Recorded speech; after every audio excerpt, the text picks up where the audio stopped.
Friends, இன்றைக்கி என்ன பார்க்க போகிறோம்னா, என்னோடய ரெட் கப்பி வந்து இன்றைக்கி குட்டி போட போகுது. குட்டி போட்டுக்கிட்டு இருக்கு. அதான் பார்க்க போகிறோம். நல்லா பாருங்களேன்.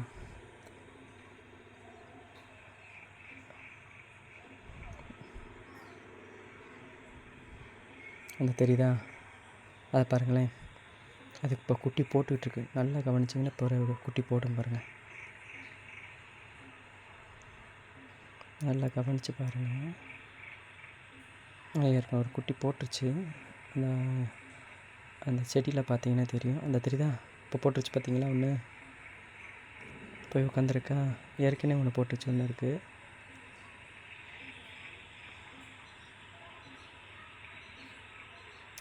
இந்த லைவ் பிளான்ட்ஸ் நிறையா இந்த பிளான்ட்ஸ் வைக்கிறதுக்கு காரணமே அதாவது இந்த பேரண்ட் கப்பி வந்து பெரும்பாலும் குட்டி போடத்தில் சில குட்டிகளை சாப்பிட்ரும். அதுகளுக்கு அந்த பசி இருக்கிறனால சாப்பிட்ரும் அது.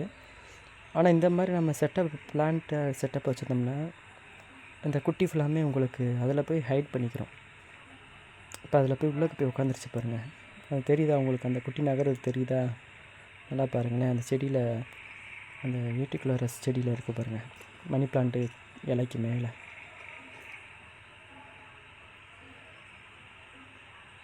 வரிசை அதை குட்டி போட்டுட்ருக்கேன். கண்டிப்பாக நீங்கள் எல்லோரும் இந்த கப்பீஸ் வளர்க்குறீங்கன்னா கண்டிப்பான முறையில் ஒன்று ஃபாக்ஸ் ஸ்டைலோ அல்லது கப்பி கிராஸோ இல்லை இந்த யூட்டிகுலரியான்னு சொல்லக்கூடிய எந்த பிளான்ட்டோ இந்த மாதிரி இந்த குட்டியை போய் ஹைட் ஆகிற மாதிரி ஹைடிங் பிளேஸ், அதுக்கு போய் ஒளிஞ்சிக்கிற மாதிரி நல்லா சின்ன சின்ன அந்த ஃபாக்ஸ் ஸ்டைல் மாதிரியான செடியை நிறைய வைக்கணும். வச்சிங்கன்னா தான் இந்த குட்டிக்கு ஃபுல்லாக தப்பிச்சு நல்லா சர்வே ஆகும். இல்லைன்னா அந்த போட்ட தாயே அதை சாப்பிட்றதுக்கு வாய்ப்பு இருக்குது. பார்த்தீங்கன்னா தெரியும். இந்த குட்டி போட்டோம், அந்த குட்டி கண்ணுக்கு தெரிஞ்சுன்னா இந்த ஒரு குட்டி இருக்குது பாருங்கள். தெரியுதா? போது பாருங்கள்.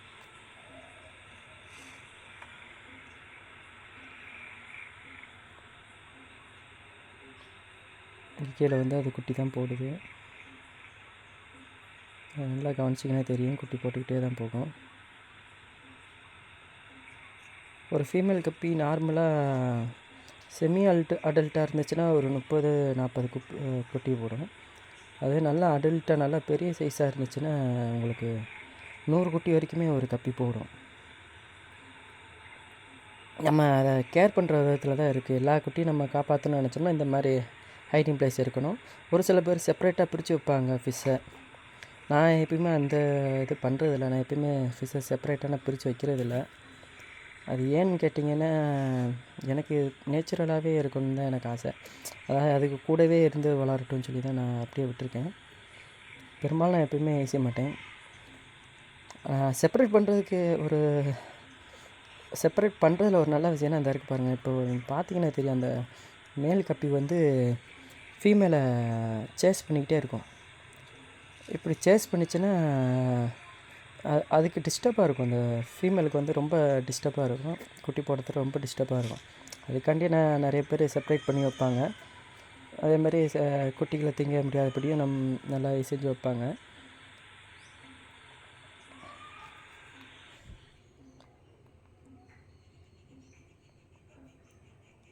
பட் நான் வந்து அதை செப்பரேட் பண்ணுறதில்ல. இந்த குட்டி போடுற பார்க்குறதே ஒரு அழகு தான் ஃப்ரெண்ட்ஸ். அது பாருங்களேன், சேஸ் பண்ணிகிட்டே இருக்கு. ஆனால் அப்போவுமே அது குட்டி போட்டுக்கிட்டே தான் போகும். நல்லா பார்த்தீங்கன்னா தெரியும்.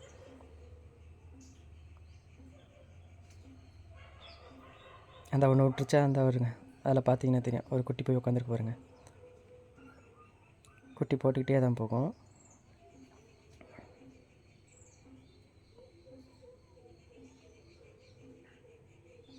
நம்ம வளர்க்குற ஒரு உயிரினம் அது குட்டி போடுதுன்னா அது நமக்கு ஒரு எக்ஸைட்மெண்ட் தான்.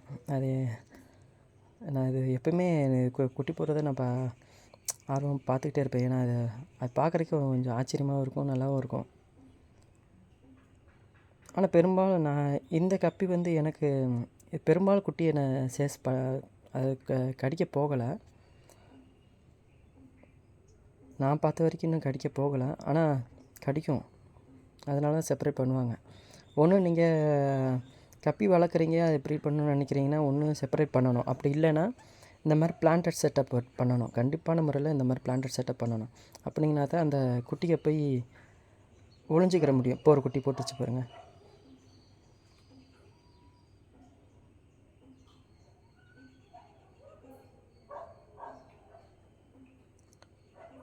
பார்த்தீங்கன்னா தெரியும், அந்த விரட்டுது பார்த்தீங்களா?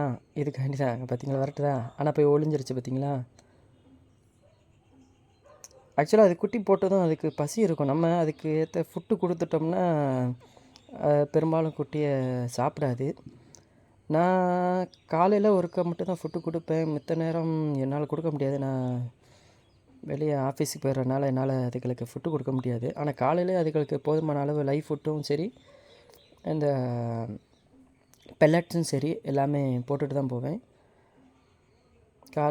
காலையிலேயே அது சாப்பிட்ற அளவு 2-3 தடவை போடுவேன். அது நல்ல வயிறார சாப்பிட்ற அளவு தான் போடுவேன்.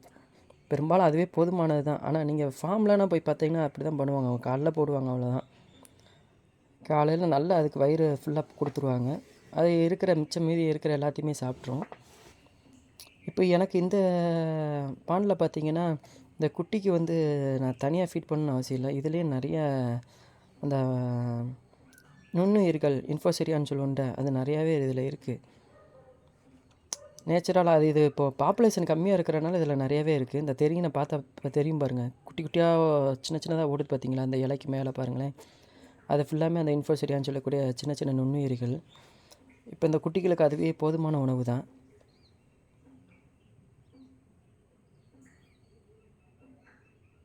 அரிசியாக போட்டுக்கிட்டே தான் இருக்குது குட்டி. இதோட குட்டியை அப்டேட் வந்து அடுத்து போடுறேன் உங்களுக்கு. Okay friends, thank you friends.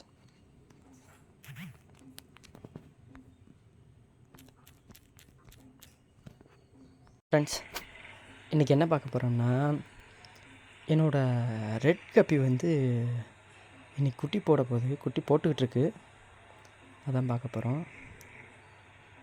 நல்லா பாருங்களேன்.